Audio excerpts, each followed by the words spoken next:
આ સમાજ સેવાના અનોખા યજ્ઞના ભીખધારી ડોક્ટર જગદીશ ત્રિવેદીથી વધુ પરિચિત થઈએ, જેઓ વિશે વડાપ્રધાન મોદીએ તેમના ડિસેમ્બર માસમાં મન કી બાત કાર્યક્રમમાં પણ વાત કરી હતી. તેઓ માત્ર હાસ્ય કલાકાર, હાસ્ય લેખક, કવિ તથા ચિંતક હોવાની સાથે સાથે ઉમદા સમાજ સેવક પણ છે. તેઓએ વિવિધ યુનિવર્સિટીમાંથી 3 વાર પીએચડી એટલે કે 2 વિદ્યાર્થીઓએ તેમના સાહિત્ય ઉપર પીએચડી કર્યું છે. તેમણે 25થી વધુ દેશોની કુલ 36 યાત્રા કરીને 3000થી વધુ કાર્યક્રમો આપ્યા છે અને 74 પુસ્તકો લખ્યા છે, જેમાંથી 5 પુસ્તકોને સાહિત્ય અકાદમીના પુરસ્કાર અને 1 પુસ્તકને સાહિત્ય પરિષદનો જ્યોતિન્દ્ર દવે પુરસ્કાર પ્રાપ્ત થયો છે.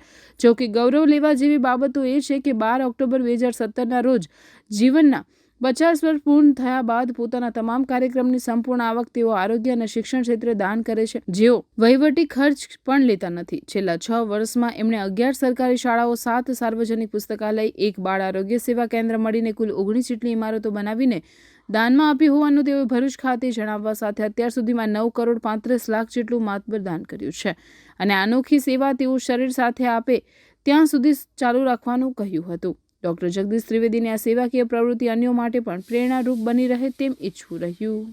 તો 12મી ઓક્ટોબર 2017ના દિવસે મેં મારી જિંદગીના 50 વર્ષ પૂરા કર્યા અને ત્યારે 3 સંકલ્પ કરેલા નાનકડા કે જીવું ત્યાં સુધી સફેદ વસ્ત્ર જ પહેરીશ, જીવું ત્યાં સુધી વાળને કાળા નહીં કરું અને હવે પછી જ્યાં સુધી શરીર સાથ આપે હું દેશ અને પરદેશમાં કાર્યક્રમો કરતો રહીશ, પણ મારા હાસ્યના કાર્યક્રમોનો એક પણ રૂપિયો હું ઘરે નહીં લાવું.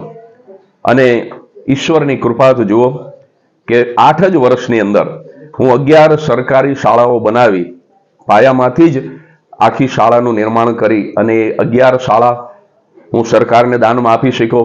7 પબ્લિક લાઇબ્રેરી, જેમાં બિલ્ડિંગથી માંડી પુસ્તકો, ફર્નિચર, વોટર કુલર સુધી, જ્યાં એક પણ રૂપિયાનો ચાર્જ લેવામાં નથી આવતો, એવી 7 પબ્લિક લાઇબ્રેરી અને પાટડીની અંદર એક ચાઇલ્ડ માલન્યુટ્રિશન સેન્ટર, એટલે 19 જેટલી ઇમારતો હું 8 વર્ષમાં ચણી શક્યો.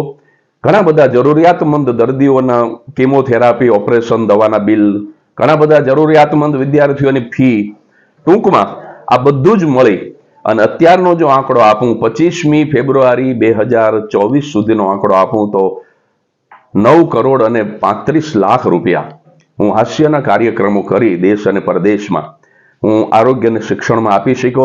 પણ હું બહુ ચોક્કસપણે માનું છું કે એક જમાનામાં 1 રૂપિયાની 3 કોપી ઝેરોક્સ કાઢવા વાળો આ જગો ઝેરોક્સ વાળો એ આવડી મોટી રકમ ક્યારેય આપી ન શકે.